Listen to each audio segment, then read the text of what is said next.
So it's a pleasure this morning for me to introduce Swami Ishadhyanananda ji. Swamiji has been an assistant minister of the Vedanta Society of Sacramento since August 2017. Before coming to the United States, the Swami served the order as the treasurer of the Jamshedpur branch of the Ramakrishna Mission from September 2013 to June 2017. Prior to that, he was posted at the Belur Math Headquarters Office from March 2008 to September 2013. Swami Ishadhyanananda ji joined the Ramakrishna Order in 2002. He was initiated by Swami Atmasthanananda ji, the 15th president of the Ramakrishna Order, and received his final monastic vows from his guru in 2012. Before joining the order during his college and university days, Swamiji remained in close contact with the monks of the Ramakrishna Order. Throughout his monastic life, Swamiji has contributed articles to various journals of the Ramakrishna Order. Beyond his devotion to Ramakrishna-Vedanta literature, Swami Ishadhyanananda ji harbors a passionate interest in philosophy, positive psychology, neuroscience, and contemporary ideas shaping our world today. He finds particular fascination in topics that bridge ancient wisdom with modern understanding, which is a reflection of his commitment to exploring the intersections of tradition and progress. His lectures are widely available, and he's a very popular speaker. It's a pleasure, again, Swamiji, to introduce you. And today's topic is kind of enigmatic. It's called Close the Rings. So let's see. Om Sahana Vavatu Sahano Bhunaktu Saha Viryam Karvavahi Tejasvinavadhitamastu Ma Vidvishavahai. Om Shanti Shanti Shanti. Om, may the all-pervading Spirit protect us. May the all-pervading Spirit nourish us. May we work together with great energy. May our learning be fruitful. May love and harmony dwell amongst us. Om, peace, peace, peace be unto all. Good morning, namaskar. Thanks for coming. Today is bike marathon. So thanks for coming. In my last talk, I started with Joseph Campbell, one American Vedantist from New York, and his concept of hero's journey. Today I will start with another American Vedantist from the West Coast, Christopher Isherwood, a novelist, a writer. He wrote this play. He was the screenplay writer for a few Hollywood movies too. One was The Berlin Diary. It was his novel. In our circle, he is best known for his book on Sri Ramakrishna and his disciples. A very good biography on Sri Ramakrishna. One of his lesser-known books is My Guru and His Disciple. It is his personal diary, conversations with his guru, Swami Prabhavananda, who founded the Vedanta Society of Hollywood. Not only conversations, but in that diary he writes all his doubts about spiritual life, the problems of spiritual life, solutions, hope, optimism, pessimism. It's a great book. In that book, he sometimes comes up with great insights about the spiritual journey. At one place, he says that spiritual journey is like traveling in a train in a foreign land.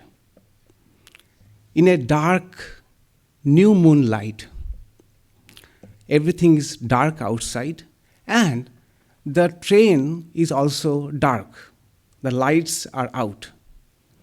So you know that you are moving, you are traveling, but you don't know what is going on around.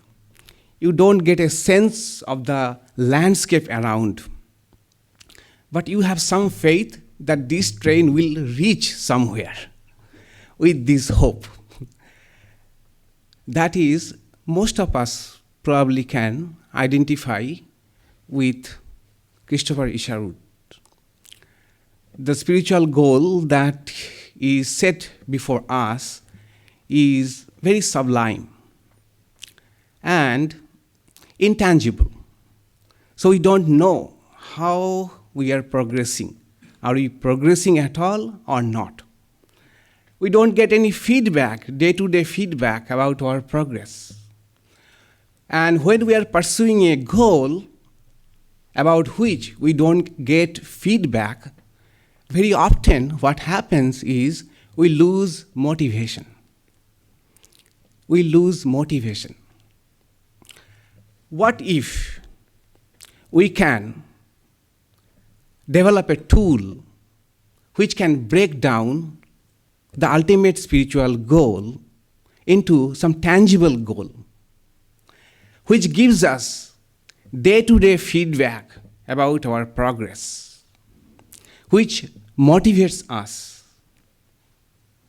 That is what I am going to share with you. Close your rings.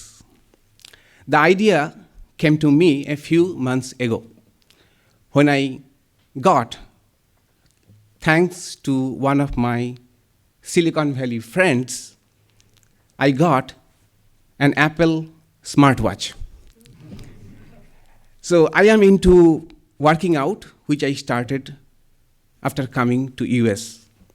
That is also thanks to another American friend in Sacramento who got me into working out daily.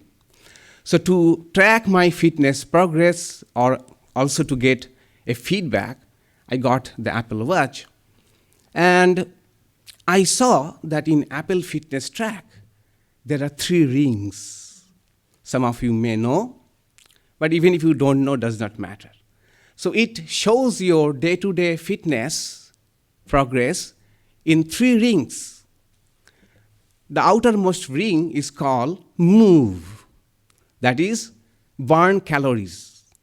And you can set a target, how much calories you want to burn daily. That's the move ring. And inside that, the intermediate ring is called exercise. Typically, it is 30 minutes a day. That is recommended, 30 minutes a day.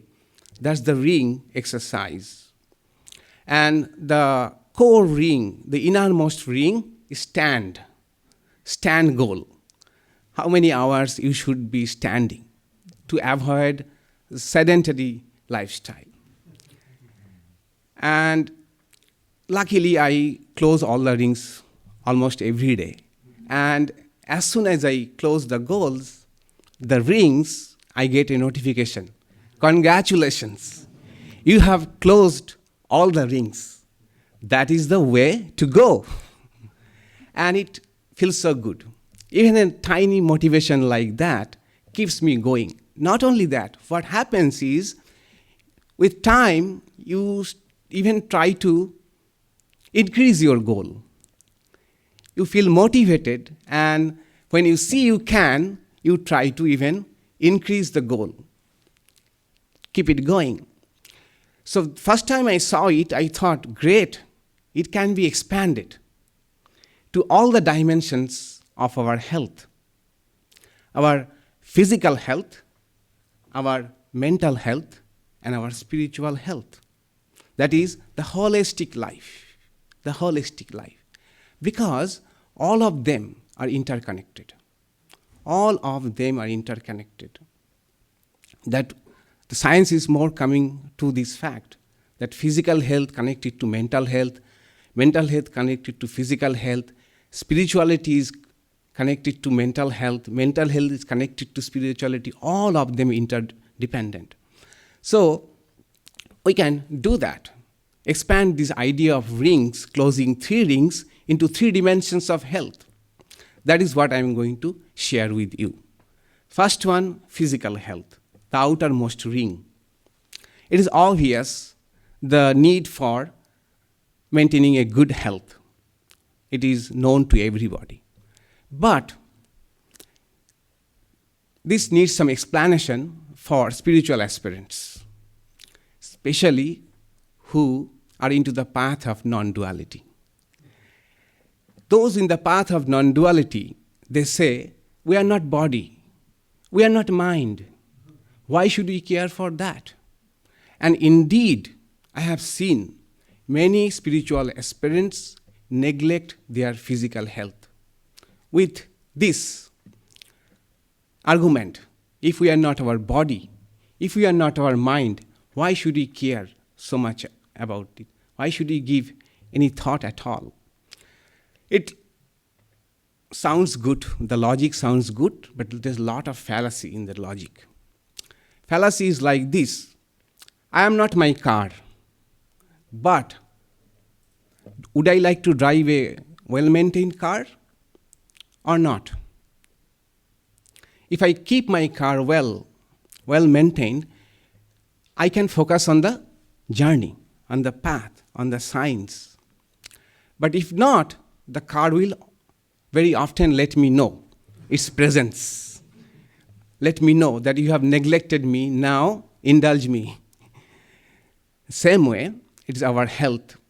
This doubt was also in the mind of one great Vedantin, Mary Louise Burke of San Francisco, known to our circle as Sister Gargi, a very influential lady who came in contact with an illustrious monk called Swami Ishadhyanananda of Vedanta Society of San Francisco.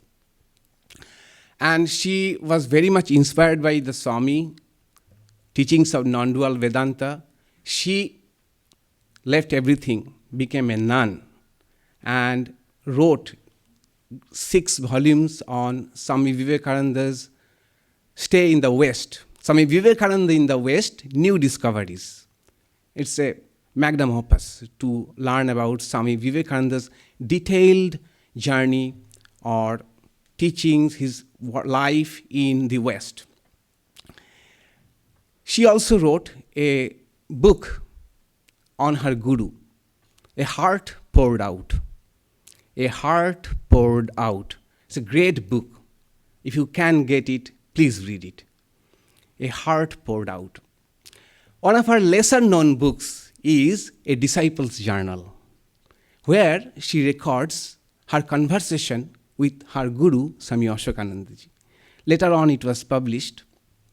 In that book, at some place, Sister Gargi says to Ishadhyananda ji the same question: why should I care for health, physical health, if I am not my body?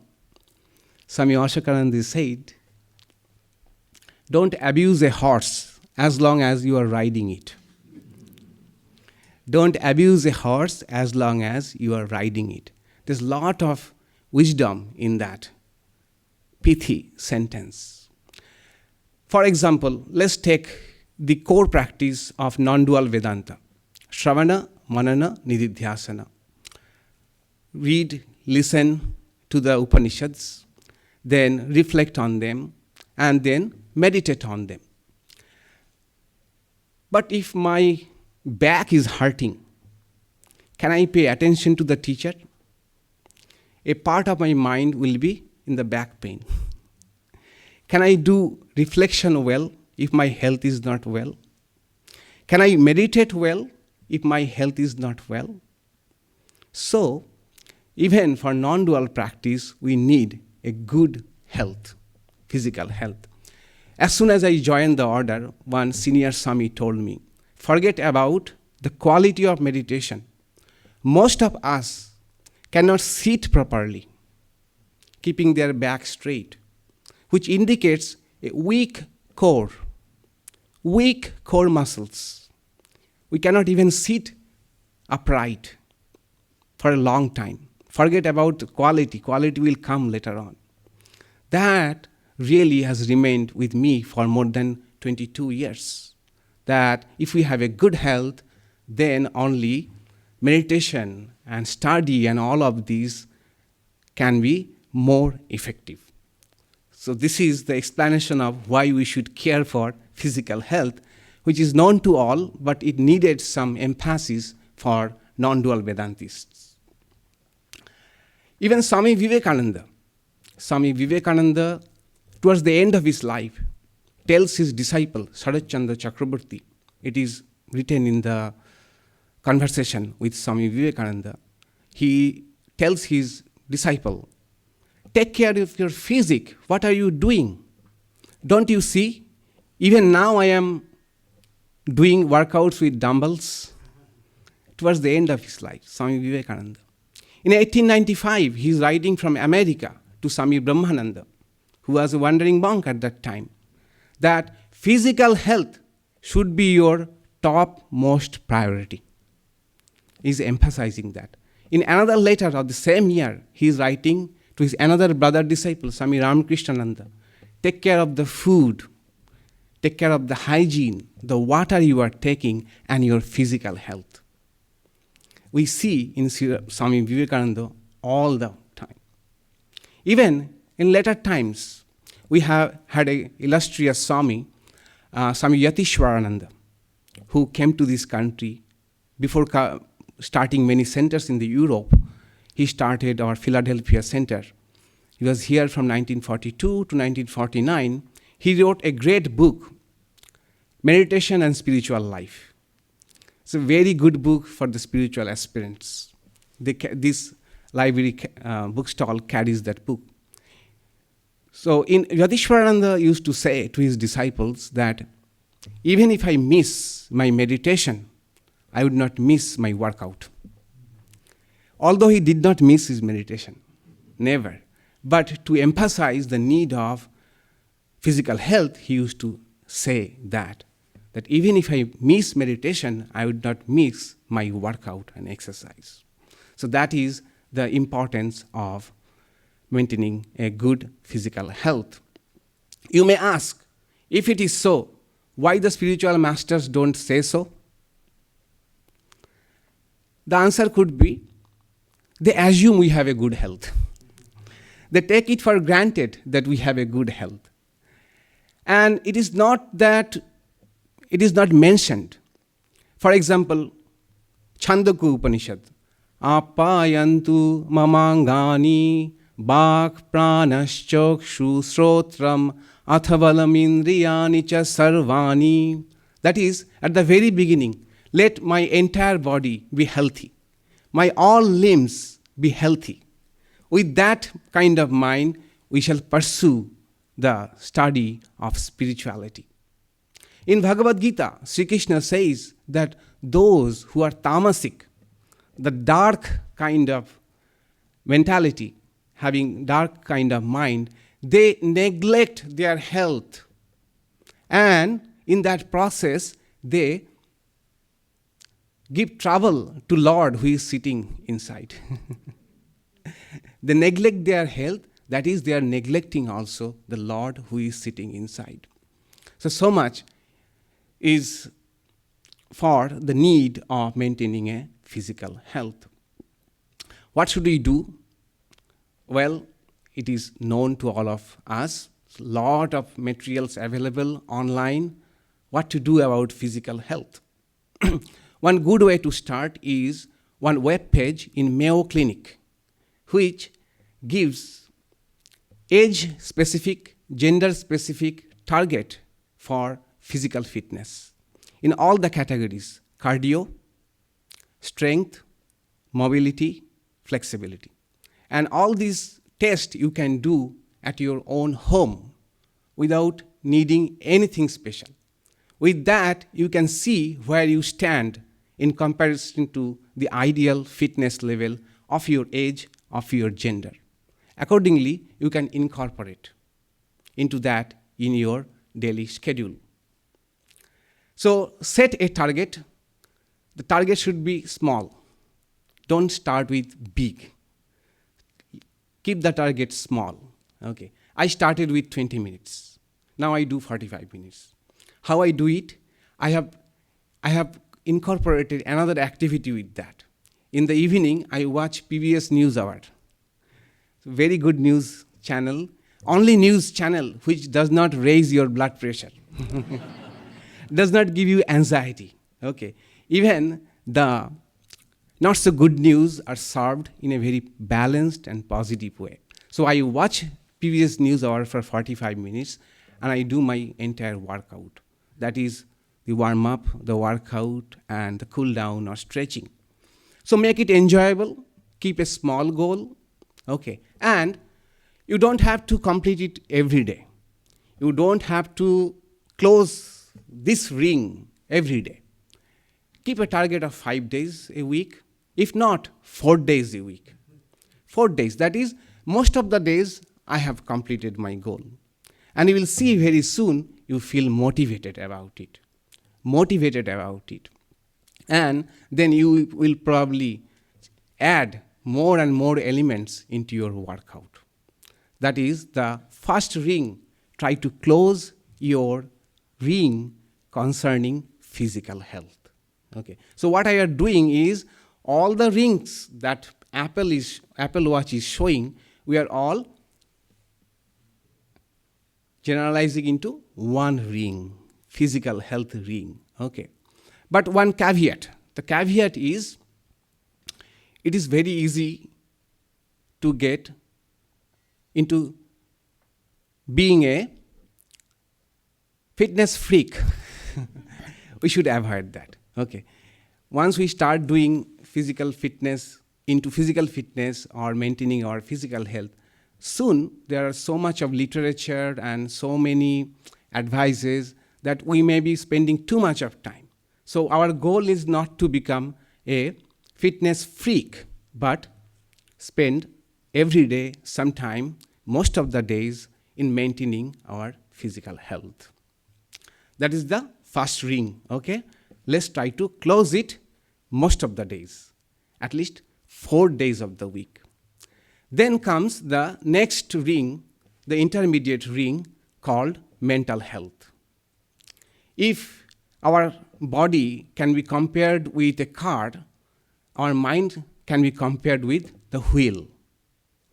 Or, taking Ashokanandaji's example, if our body, physical health, is the horse, then our mind is the key rope. Although not a perfect example, but you get the idea. Mental health. Value of mental health, caring for our mental health. Swami Ishadhyanananda, in the same book, Meditation and Spiritual Life, he says at one point, I read it 22 years ago, but still etched in my memory. He says that most of the problems spiritual aspirants find are not spiritual problems. Most of the problems are related to mental, at the mental level. They think it is spiritual problem. It is not. Spiritual problems appear at a very high stage, at a very advanced stage. For example, when you have got into so much joy in meditation that you are not willing to move forward. From, say, duality to non-duality, you are not trying to. Rasasada, the joy in meditation. That type of problems are spiritual problems.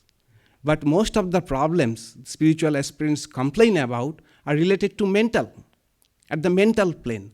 And his idea was, problem of each plane should be resolved at that plane. Why should we neglect our mental health? And unfortunately, he said it about 100 years ago, or more than that. And now, unfortunately, we are living at a time when mental problems are rampant. May not be at high level, but at a lower level even. For example, free-floating anxiety.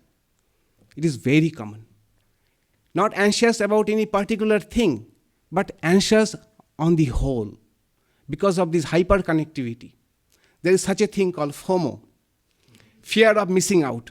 There's so many videos coming out on YouTube, so many Instagram things we are missing, so many articles coming out. All are good, but there is a low level of anxiety. We are missing out something, FOMO. I live near Silicon Valley. In Silicon Valley, there are two mantras now. YOLO, you only live once, and FOMO, fear of missing out. And combination of these two, deadly combination. Since you live only once, then you don't want to miss out on anything. To give an example, last year, Taylor Swift performed in Santa Clara, and the tickets were astronomical. And one Silicon Valley friend was telling me the reason is this. Everybody is thinking, you only live once. You don't know when Taylor Swift will ever perform at Santa Clara. So you don't want to miss it out. So price was astronomical. It's the anxiety. Even low level of depression, meaninglessness. So these are all problems related to our mental health.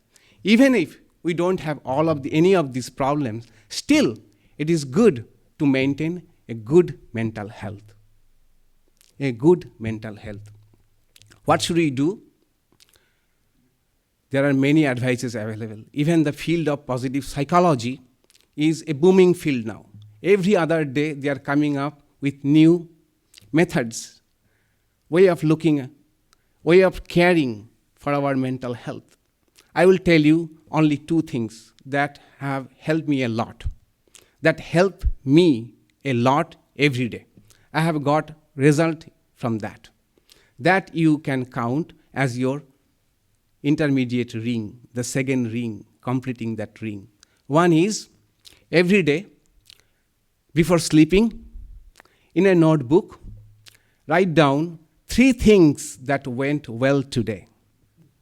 3 things that went well today. And these things need not be something big.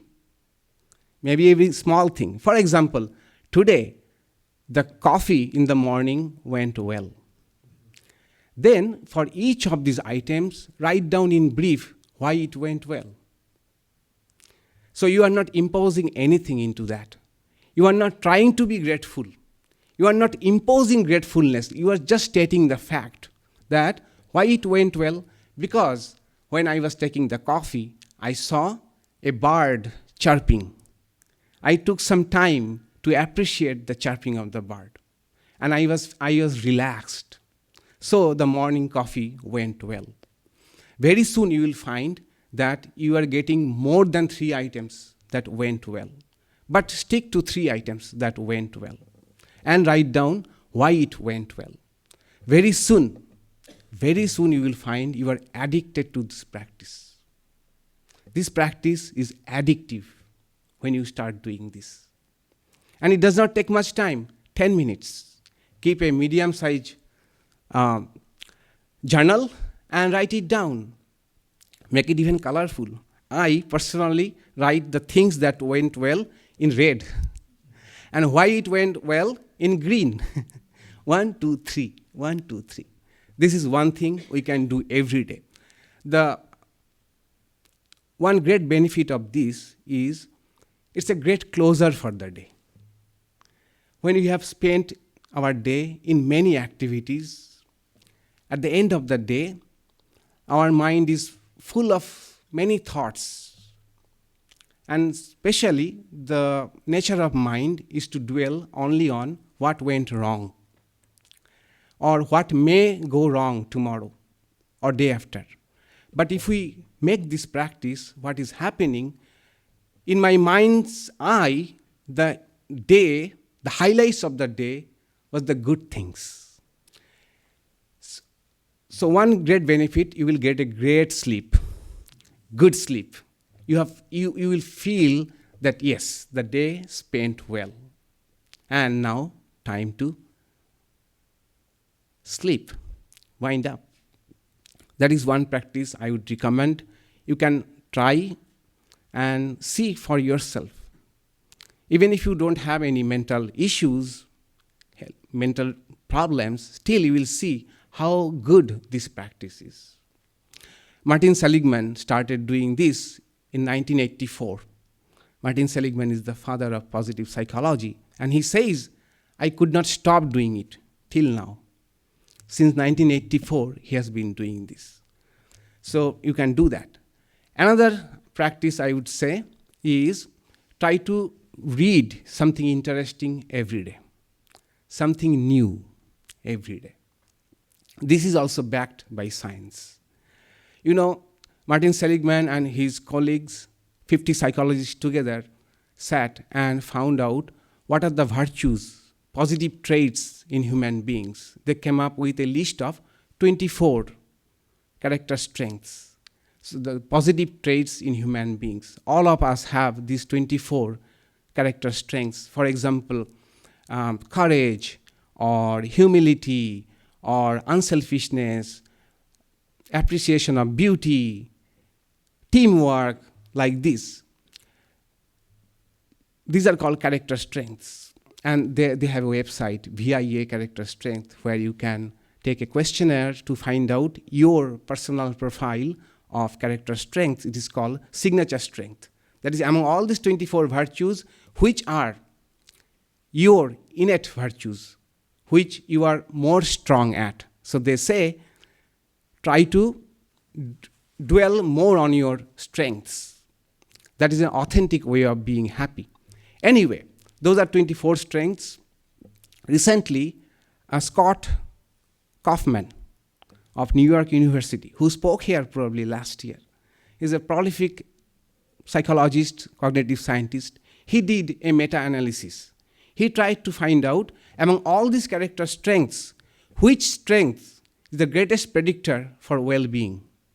Among all these strengths, he found out that the greatest predictor of well-being was being grateful. Being grateful. But the second strength was openness to learning. Openness to learning. Those who are open to learn new ideas, new things, they are happier people.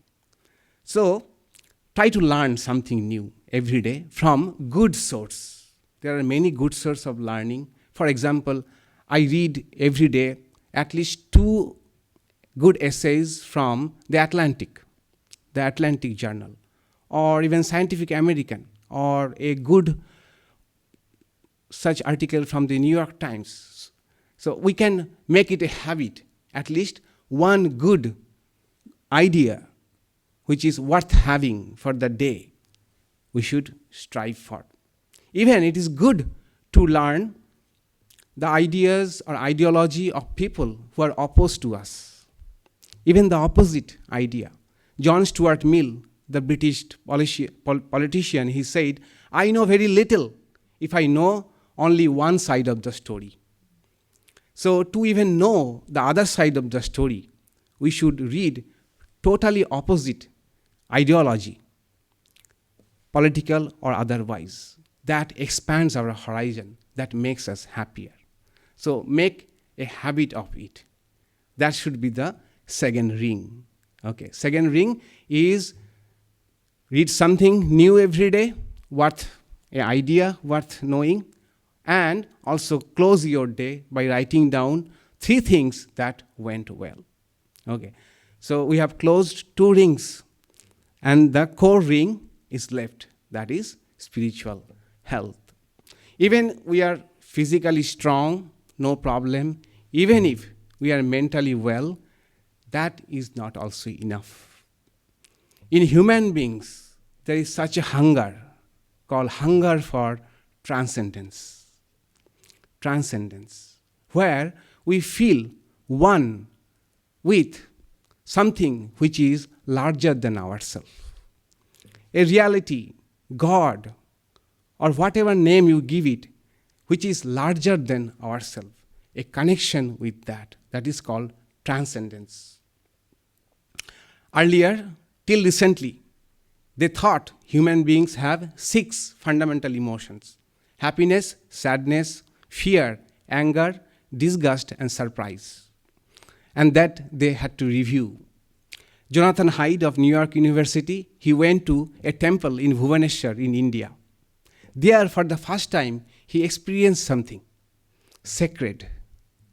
Sacred. And being a psychologist, he felt this emotion that he felt, which was kind of welling up from inside, does not match, does not fall into any of these categories.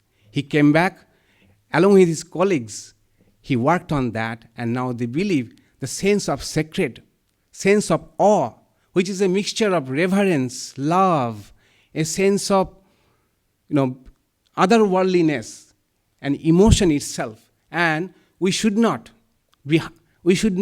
ignore that emotion. We should have a daily touch of sacred. That is our spiritual health. Spiritual life can give us something which we cannot get from some other place. One is inner peace. Inner peace. No matter what is going through your life, but the capacity to have inner peace, which cannot be violated, which cannot be disturbed, that is what we get from spiritual life. So we need a daily dose of spirituality to touch the center, the spiritual center. Swami Ranganathanandaji, who was our president, he used to tell us, the brahmacharis, novices, very well, very uniquely. He said, the sign of physical health is ability to digest any food. Of course, it is an overgeneralization. The sign of intellectual health, your capacity to digest any book, get the essence of it, assimilate it. That's the capacity or the sign of your intellectual health. And the sign of your spiritual health, the capacity to digest any kind of experience. The capacity to digest any type of experience you are going through. He used to say, you go through many things every day, problems, quarrels with boss, spouse, stranger. In the evening, you come to Lord and empty yourself. Give all your complexes to the Lord. Or, if you are in non-dualist, let them, all the problems dissolve into that infinite ocean of consciousness. That is the way to digest all types of experience that we go through. That is our spiritual health, that innermost core, innermost being. So what should we do? All of us have some form of spiritual practice. Some of us have been initiated by our gurus, or even not. There are some practices that are closest to our heart. Set a time that every day I will spend that much of time in that practice. Keep it low, keep the goal low, okay? And never miss it. Never miss it. Secondly, you can add sadhya, that is reading holy books, scriptures, or books that elevates you every day. 1 page or 2 page every day. And if you like, you can add some ritual into your life. Ritual means, say, doing something every day.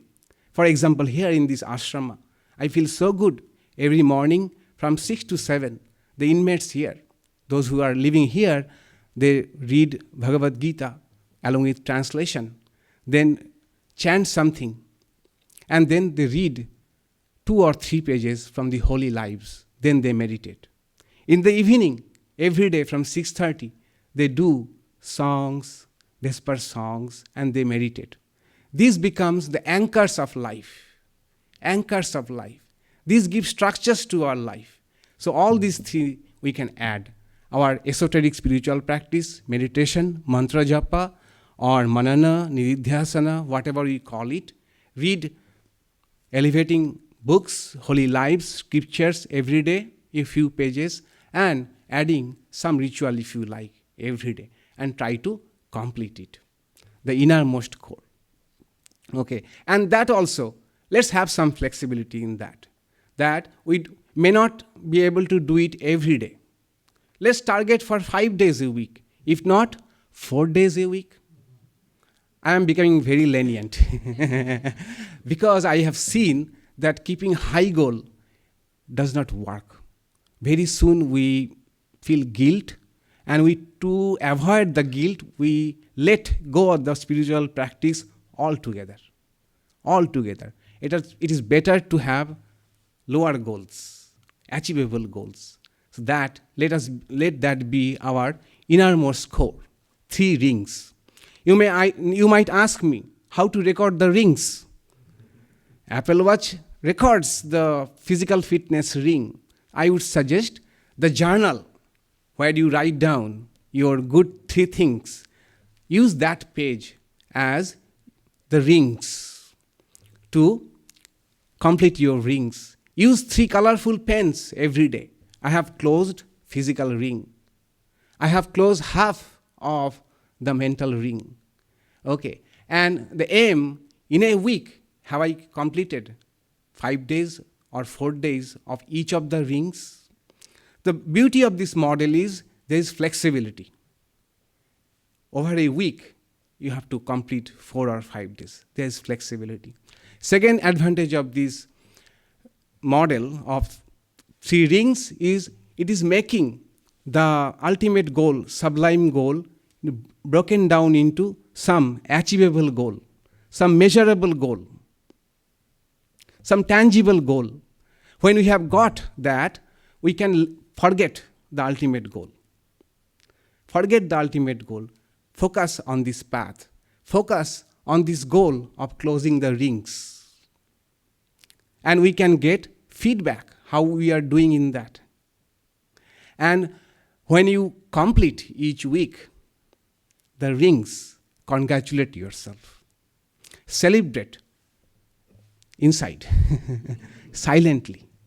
Okay, you celebrate. For example, this morning I had a very good meditation. I celebrated that by having a cup of coffee soon after the meditation. This way, you don't have to drink coffee. But I am saying that we should congratulate us. It won't make us egoistic. No.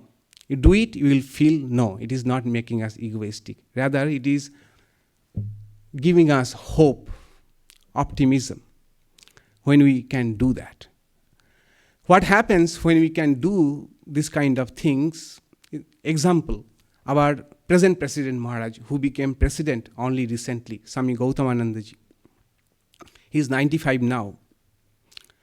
He is a disciple of Swami Yatishwarananda ji. And from him he learned that. At the age of 95, he still now sits cross-legged 3 times a day for meditation for long hours, at least 1 hour each time. At 95, 3 hours a day, sitting cross-legged for meditation. If you go near him, it's a peace, joy, a person full of life. How he could do that? From the very beginning, he tried to take care of his physical health, mental health, and spiritual health. Till recently, he was doing vigorous workouts. The doctors told him, Swami, you don't need to do that much now. Cut back, cut down on your workout. Even now, he goes to the common dining hall, sits on the floor with us, and eats lunch or dinner with us, and have joy with us, have fun with us. I have also seen that those spiritual aspirants who have not neglected any part of their life, they go a long way. At the end of their life, they are happy, fulfilled, because they have taken care of all the 3 rings.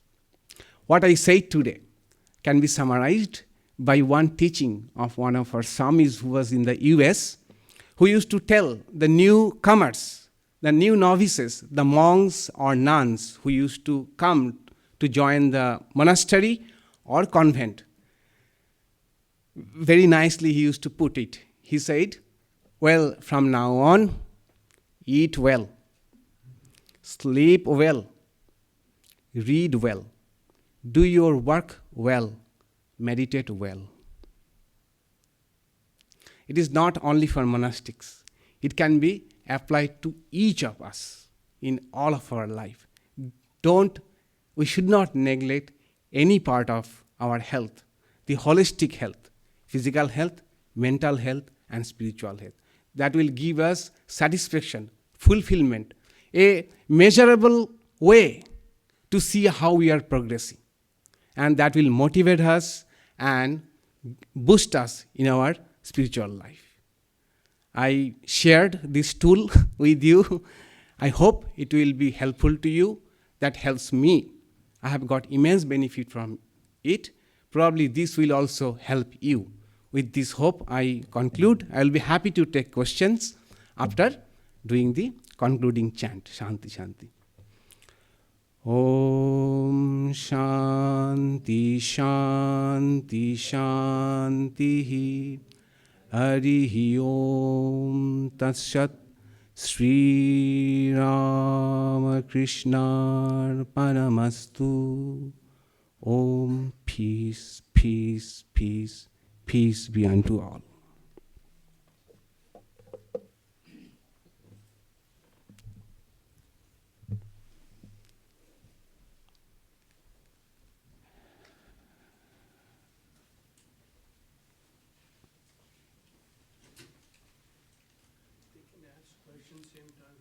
Yeah, you can ask question. Probably they have to raise their hands, right? And you have the microphone. Yeah, yes.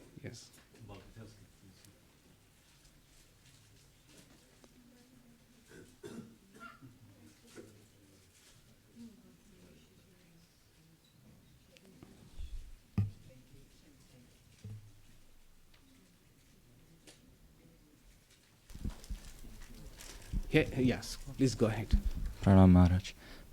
Can cultivating vairagya also solve many of our problems? Vairagya. Yes, true. Vairagya also solves many of our problems. Vairagya is the, ongoing thing, difficult to measure. But I believe that if we take care of all of this, vairagya also will be more.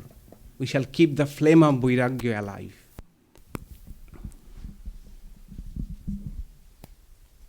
Here, Patrick, here. Pranam Swamiji. My question is that what is the role of intent when you're doing an activity?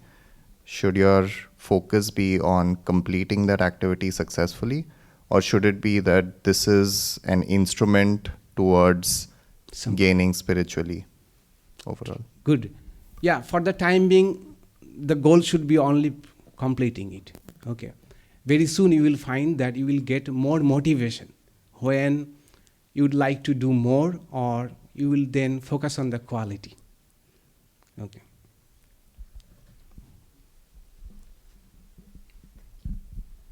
Hi, my question is, what role plays the Kundalini or the Shakti in all of this? Yeah, all of this is play of Kundalini only. But Kundalini we cannot directly access, at least the way we do practice. These are all meant to influence our Kundalini for better. Okay, thank you.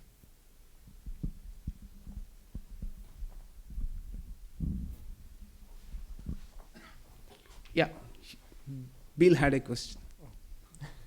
Yes, Bill. I read in, I think it's anyway, it's a book on Swami Shivananda's Conversations. And he told one of the new brahmacharis, do daily exercise. You need physical strength to have a strong mind. And you need a strong mind to approach Shakti. Mm-hmm. So it kind of confirms what you're saying. Right.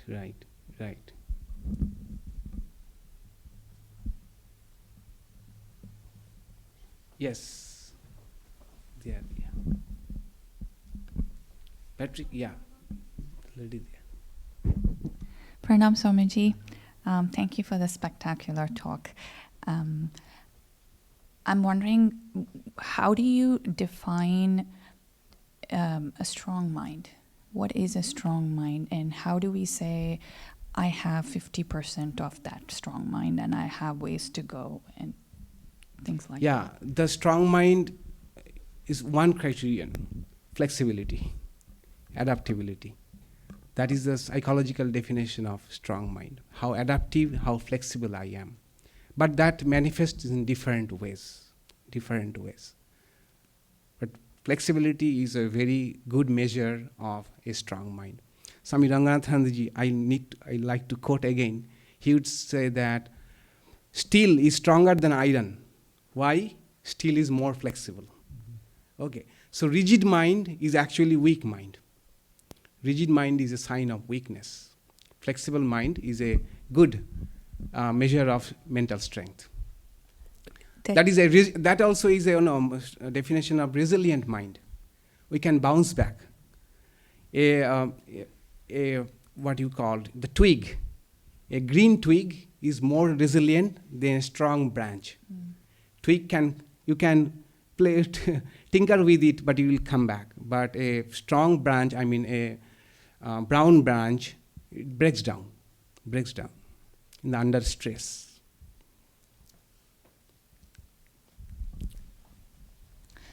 Would you mind giving like an example? Because it sometimes can be construed as contradictory to the word strong mind. Strong and rigid sort of go together versus flexibility sounds opposing. It might sound.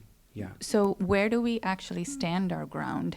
That is also part of the strong mind, isn't it? Yeah. So for the time being, forget about mental strength. Okay. Do the practices what I have told you. So result will be evident. Okay.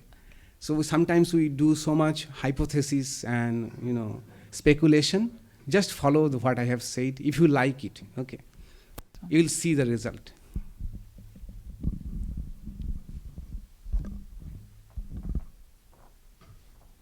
Yeah, here, Santanaji, you had a question.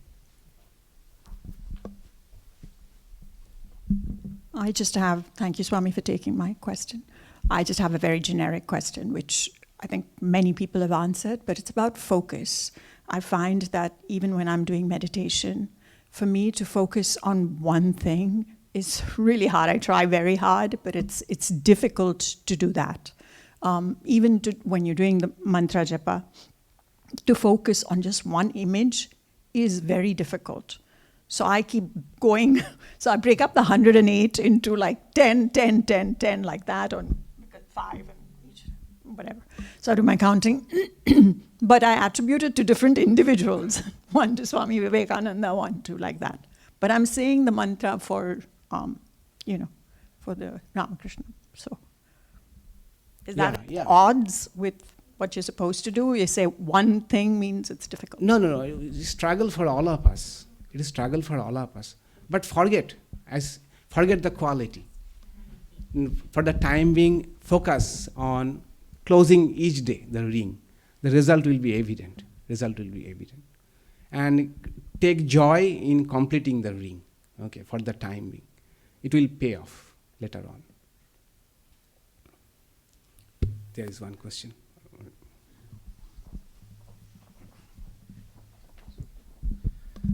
Pranam Swami. In which ring would yogasanas or Surya Namaskars fall into? Would that be more of the physical ring or? Outer ring. Okay. Yes. Yeah. Swamiji Pranam. A lot of times sometimes they're not able to do for themselves, even if they want to do it. In that case, some people say, do things for others, unselfishness, and that's going to help.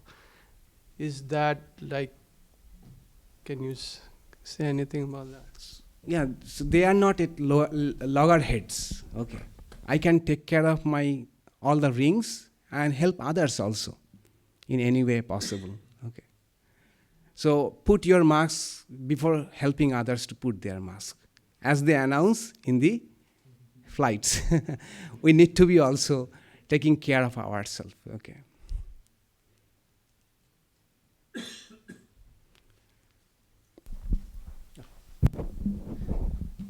Pranam Maharaj, I have one question. My name is Pradeep Bose.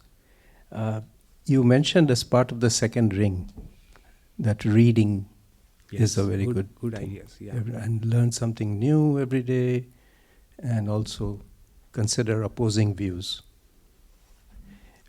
In the modern age, many people, perhaps including me, have this tendency of switching on the TV and looking at YouTube.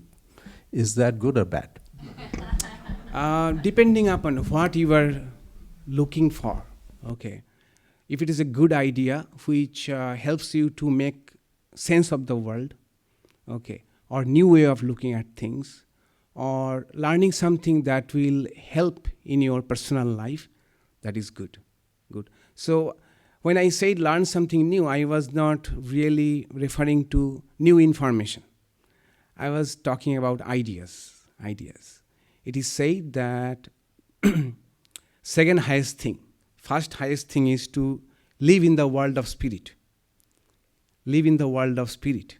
That is, live in the divine ideas. Second is to live in the world of ideas. Second best thing. So that was what I was referring to. Learning new ways or new things which helps me to make sense of the world or gives me insight about how to improve my life.